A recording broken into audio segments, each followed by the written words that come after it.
आता आम्ही त्या दिवशी जे हे केलं उद्घाटन केलं रस्त्याचं, आज आम्हाला आमदाराकडनं निधी मिळाली आहे आणि 10 वर्षाचं जे आमचं रखडलेलं काम आहे ते स्टेप बाय स्टेप पूर्ण होते आणि ती सोनी क्षीरसागर कोण आहे ती प्रत्येक वेळी त्या कामामध्ये अडथळा आणते। मग तिला कोण हे दबाव करते? आज तिने लोकांच्या हिताचा विचार करायचा का पॉलिटिशियनचा विचार करायचा आहे? आज कोणाच्या पण मार्फत का होईना पण लोकांचं 10 वर्षाचं काम रखडलेलं पूर्ण होते। मग तिने हे आंदोलन करून आणि हे सगळा प्रकार करून तिला काय साध्य करायचं आहे ते माहिती नाही आहे, पण आज काही परिस्थितीत आज तिने ह्या कुठच्याही गोष्टीमध्ये पुढे यायचं नाही आहे। नाहीतर आज सगळे लोक ज्या लोकांना त्रास होतो आहे ती लोक सगळे रस्त्यावर उतरतील आणि जे आमचं काम आहे रस्ता पूर्ण करायचा ते आम्ही करून घेणार।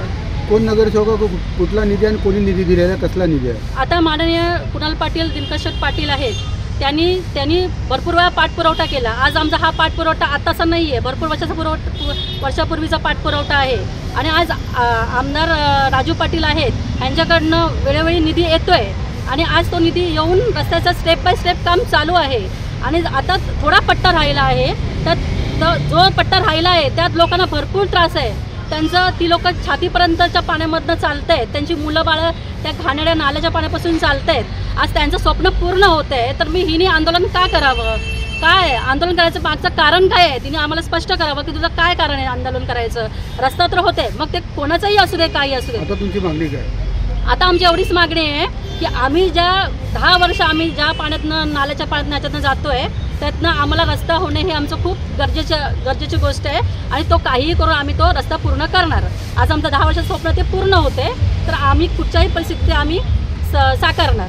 हरीश लासुरे, वार्ड क्रमांक 108, आमचे स्थानिक नगरसेवक कुणालदादा दिनकर पाटील आणि आमचे स्थानिक आमदार राजूदादा पाटील आपल्या 10 वर्षापासून आपल्या रस्त्याचा निधी जो अत्यंत खराब रस्ता, दुर्मिळ, मुलांना सगळ्यांना जायला यायला रिक्षाला त्रास व्हायचा, त्या रस्त्याचं काम आज सुरू झालेलं आहे।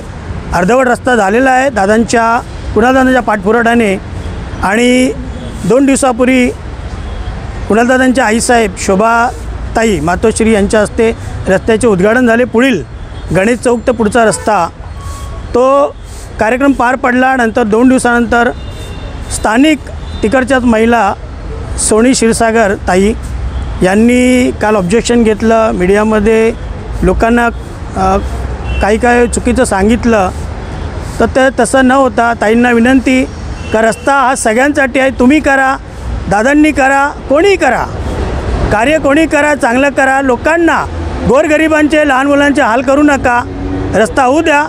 तुमच्याकडे विनंती, मानपाडा पोलीस स्टेशननं सुद्धा आमची हीच विनंती, आम्ही त्याकरता आलेलो आहोत। कळकळीने कामधंदा सोडून, महिला सगळ्या कामं सोडून मुलांच्या हक्कासाठी आलेलो आहोत। रस्ता होऊ द्या ही विनंती। कोणार्क, अपना शहर, अपनी बातें।